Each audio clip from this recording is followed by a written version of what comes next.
Hi everybody, my name is Josh Hall and I'm going to show you today how to build what I call the ultimate slider. Now sliders are huge right now. People are using them on their DSLRs. It makes their videos look fantastic. Now what I'm going to do is show you how to build a slider for $40 or less that looks professional and that gives you professional results. This is my version of the slider that I call the ultimate slider. The materials that you're going to need for this build are an 8-inch by 18-inch weld steel sheet, a 1/16 inch by 1 1/4 inch by 4 foot aluminum angled. You're going to need some kind of metal glue, and I recommend Gorilla. I'm using a 10-inch fixed frame hacksaw with a carbon blade for this build.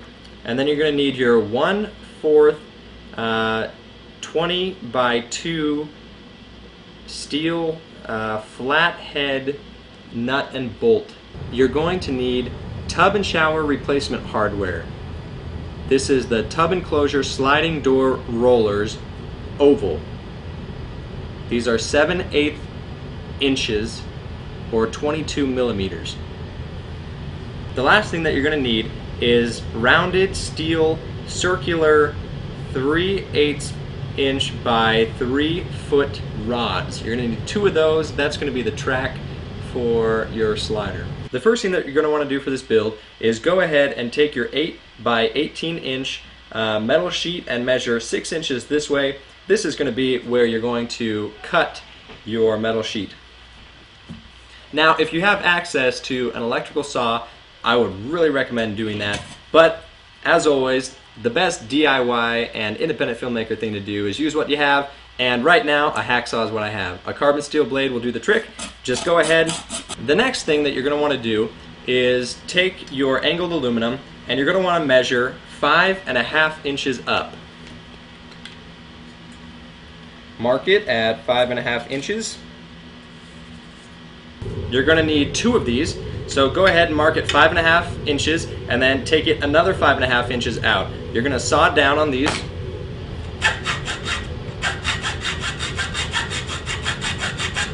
Now we're going to be building the 2 mini chassis.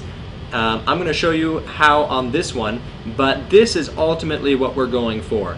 This is what is going to be that beautiful chassis that your circular rod is going to slide right across. So how we're going to do this is you've got to measure 1 inch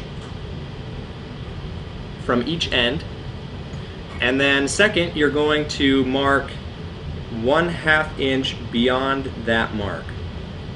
So this is the 1.5 inch mark. Once again, 1 inch in from that mark, which is going to be right here. This is the 1.5 inch mark.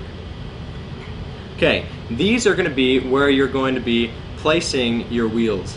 Your outer wheel is going to be on the 1 inch mark.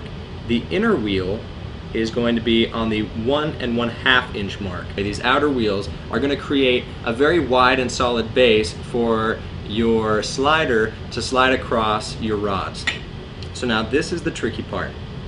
You've got to be very precise with this, which is why I'm showing it to you from the 1 inch mark and not from the end where you've got this wiggly head on here, okay? So keep that in mind. You're going to be taking this and you're going to be going up to right in between the 7/8 mark and the 15/16 mark right there, okay? That's where you're putting them. Right in between the 7/8 and the 15/16 mark on your measuring tape. Okay, so you're going to go ahead and do that for every single wheel on here. Alright, now that you've got all of your cross sections marked here on all of your different points, you're going to go ahead and you're going to drill these guys out. I'm using a 5/32 drill bit, and make sure that your drill bits are okay for metal, and then go ahead, set them on that crossways there, and drill away.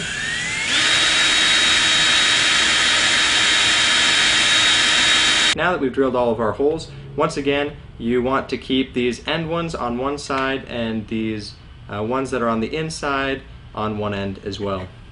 Okay, so the next thing we have to do is you have to take all of these screws, all of these bolts, and we're going to screw them into our angled piece here. Okay, now we have all of the flathead bolts in our aluminum, and you've noticed which way I'm putting them into the aluminum.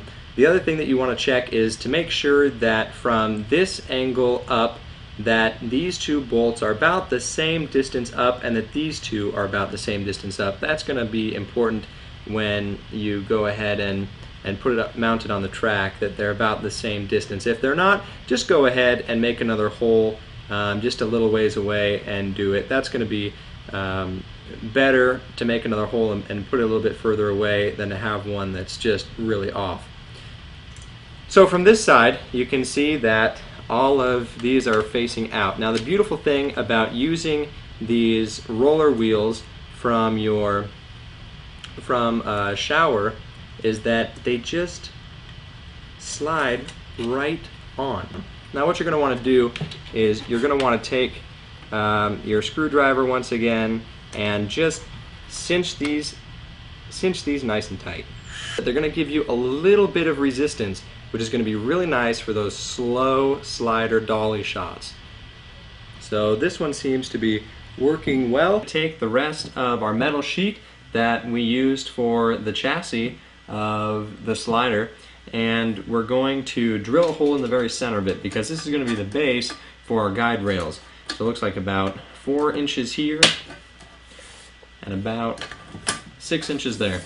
This is a 7/32 bit, and we're going to go straight down into the metal here. You might find that a 1/4 bit actually helps to really open up that hole to about the size that you want. The reason why we're doing this is because now we're able to attach this with a nut straight to any stand.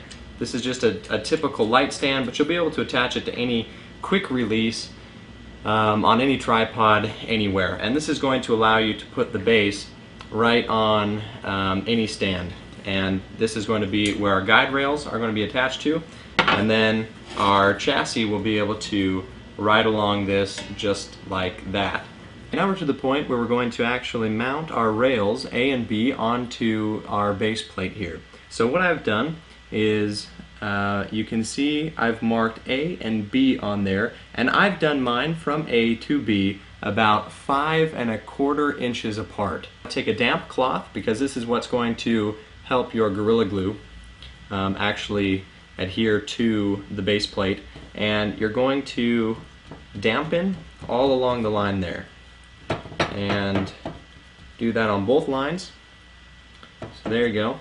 And then take your rails, dampen the bottoms of the rails just a little bit. Take your Gorilla Glue,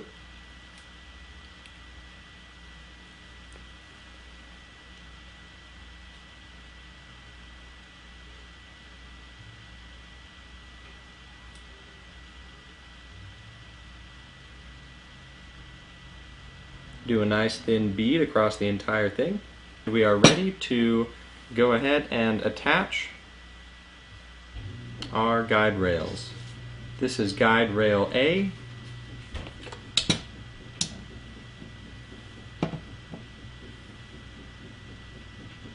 I just kind of place them on there. We're going to fine tune them in a second. Take your measuring tape here and just slightly finesse the thing from start to finish here. Go all the way down. Make sure that the rails are the same distance apart as you go down the entire thing. An easy way to do that is just to take your measuring tape here at the end, put it right at the end of this guy here at your rail, and then look at the top and go down. Just make sure that they're the same distance apart the entire way across. And then you're just going to wait for it to dry. Next, go ahead and find the center of your chassis. It's right there. You're just going to drill right on through there. Remember, if you're using Gorilla Glue, go ahead and take a wet cloth and apply it to the sides of the wheels, because that moisture is going to actually allow that Gorilla Glue to make a nice strong seal. Go ahead and put it on the other side too. Add your Gorilla Glue all along the sides of the wheels.